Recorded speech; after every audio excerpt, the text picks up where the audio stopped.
I'm puzzled. Is it a slow start, or is this team just bad? Find out. Bruins Recap Show.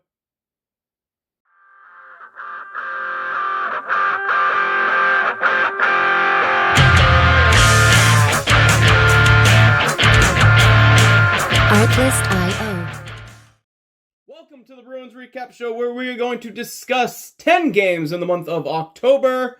Unfortunately, this is filmed before Halloween's game against the Carolina Hurricanes in Carolina, but let's just quickly run down. The Boston Bruins in 10 games are 4-5-1, sitting at a lovely 8th place, tied with 4 other teams who are sitting in 5th, 6th, and 7th, including, but not limited to, the Montreal Canadiens and the Buffalo Sabres. With that being said, you have had wins against Montreal, wins against Colorado, losses against Philadelphia, and 2 losses against the Florida Panthers. And not good ones either. But with that being said, we have some things that are good. We also have a lot of things that are bad. And it's not even Festivus yet, but we're going to air some grievances.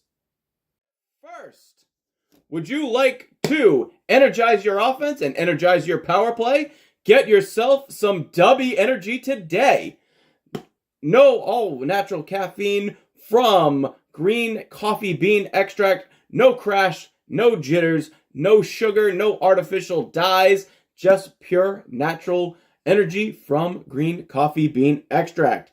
And avoid the crash. Get a dub with Dubby Energy. 10% discount if you use the code BRSPlays at checkout, or if you follow the link down in the description below. That is BRSPlays at checkout, or in the link down in the description box below. So let us talk first of all with the five best point producers on the Boston Bruins so far in the young season. Again, only 10 games played, but we'll start it off. Number 1, David Pastrnak, 8 points, 6 goals, leads the team, 2 assists. Following up with Cole Koepke with 7 points, 3 goals, 4 assists. Mark Kastelik, coming off of that trade with Linus Ullmark, he's got 6 points, 3 goals, 3 assists. As does Johnny Beecher, 2 goals, 4 assists for 6 points. And Brad Marchand, 1 goal, 5 assists. He leads the league, or leads the team in assists with those 5 assists, and that is Brad Marchand. What is the problem, and what is the common thread? Cole Koepke, Mark Kastelik, and Johnny Beecher are all on the 4th line. That's a problem. The 4th line should not have a combined 19 points.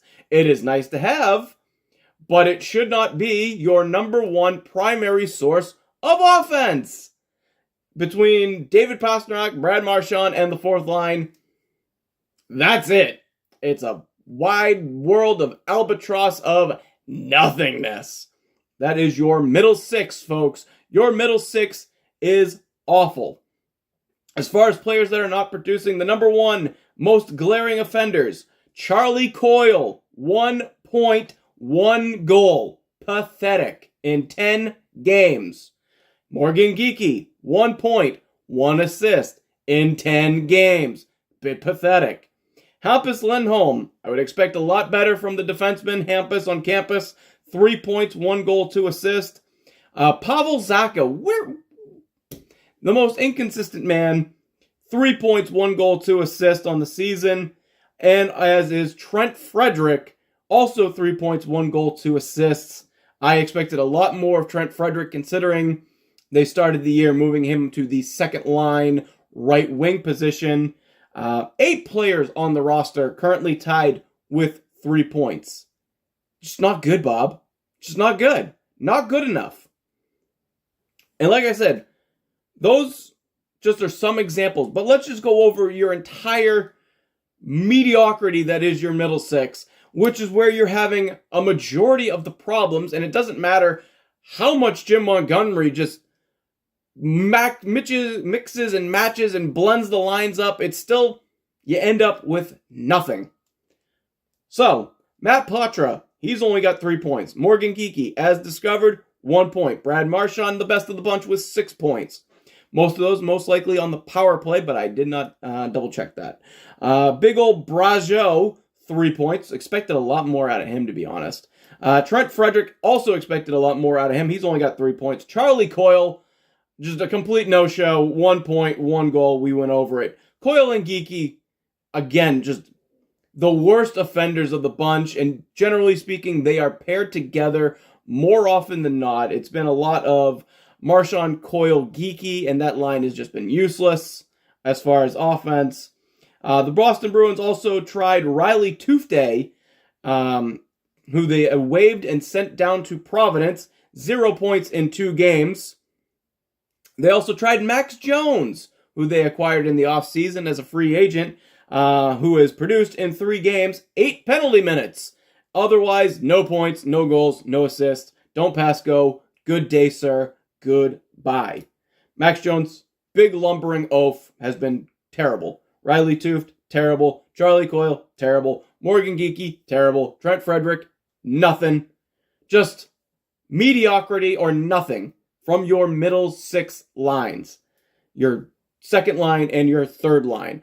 It has been, to some extent, Elias Lindholm, David Pastrnak, then the fourth line.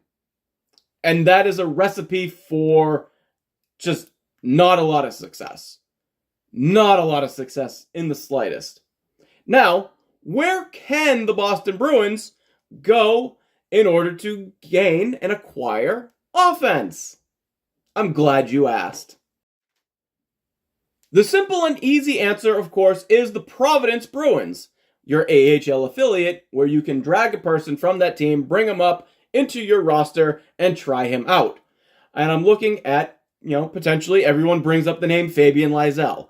I question it a little bit because let me go through his stats right now in the AHL. 7 games in the AHL for Fabian Lysell. He's only got 2 points. 1 goal and 1 assist, 8 penalty minutes. He is a -2.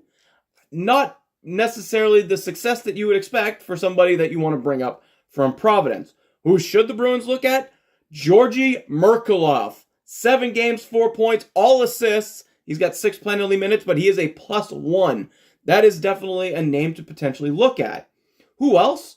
He's a little bit older. He's 29 years old. He's not a kid, but it doesn't cost you a whole heck of a lot, so you can bring up that salary. Only $775,000 per year at the NHL level. Vinny Lettieri is crushing it in Providence right now. 7 games, 6 points, 4 goals, 2 assists, a +2 with 6 penalty minutes. And I think the Boston Bruins could really give Vinny Lettieri a look, as well as Georgi Merkulov. Those are definitely answers to this lumbering mediocrity oaf that you call a third or a middle 6 that Don Sweeney has provided with the coaching staff, Jimmy Montgomery. Because Jimmy Montgomery has done everything. He's broke out the blender. He's yelling at players. He's trying to poke and get responses. There's no responses coming because the answer right now is not in the current locker room. It is not there right now. Now, the Bruins also have on a professional tryout, similar to like they had with Danton Heinen last year, Tyler Johnson, a veteran, kind of sort of journey centerman.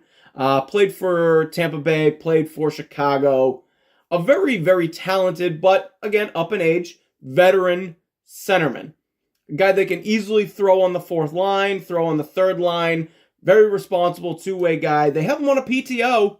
They could sign him any day they want, and they could play him. Similar to like they did with Danton Heinen, where Danton Heinen played a bunch of games on a PTO. I don't know if that was because of the Milan Lucic situation. I would need to double check that. But if they are able to play him, like, what do you got to lose? Play Tyler Johnson. Put him in the lineup. Sign him to a deal. He's a better option than Max Jones. Trust me. A much better option than Max Jones. So as we come to a close, Jeremy Swayman has been fine. He signed, by the way, a big old contract. I know a lot of people have been harping that Jeremy Swayman has not been up to par. He's really gotten not a whole lot of help, let's be honest. And same thing with with Jonas Korpisalo. Same thing, hasn't got a whole heck of a lot of help. Jonas Korpisalo against the Philadelphia Flyers had his best game I've seen in like 4 years. Where, I mean, he didn't have to face a whole heck of a lot of shots, but he made some incredible saves. Gave up only 1 goal, and the Bruins lose 2-0 to the Flyers because they only put 3 pucks on the net in the third period. It frustrated the shit out of me. So, as we look into November, and we look to see if this team can improve, the question I still ponder, is this a roster issue? Is the roster as it is currently built just not good enough? And that's a definite possibility. And I think as we go through November, we will probably see a little bit more if that's the truth, if that's the case. The other question is this a coaching issue? Whereas they're just not responding to anything that comes from Coach Jim Montgomery. That's a big problem.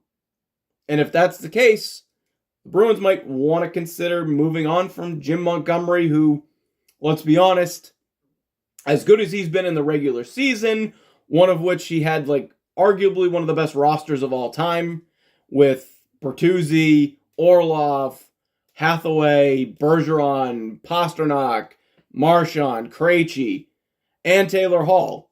Like, let's not go away from all of that talent that was on that team that got eliminated by Florida in the first round. Like, let's not forget how good of a team that was. Like, that team was stacked. So we had the best regular season because the team was stacked. And then they go into the playoffs and Jim Montgomery gets outcoached by Florida Panthers head coach Dan Bylsma. Might be mispronouncing. But anyway.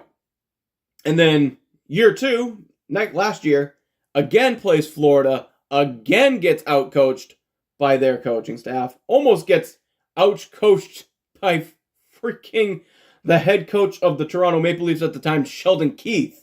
That's how bad he almost got outcoached. I don't know if Jim Montgomery's the issue. Is this a player issue and they're just in their own heads, in their own ass? That's also a possibility. It could be all of the above. All of it snowballing into just a massive mound of blah. With that being said, hopefully the bounce back happens in November. We will definitely see. Enjoy your Halloween. Hopefully this video does get posted on Halloween. That's what I'm hoping for, but it might post technically November 1st. So if it does, I apologize for not including hopefully a positive result against the Carolina Hurricanes. But until then, enjoy your November. Like, share, follow, subscribe, all that fun stuff.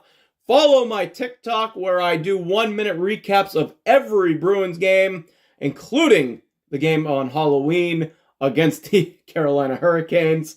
We also have a gaming channel on Twitch, twitch.tv/StanIsTheMan44. Follow that. Again, thank you to our sponsor, Dubby, for their energy drink, 10% off in the code down below. So, until next time, we will see you on the next Bruins Recap Show.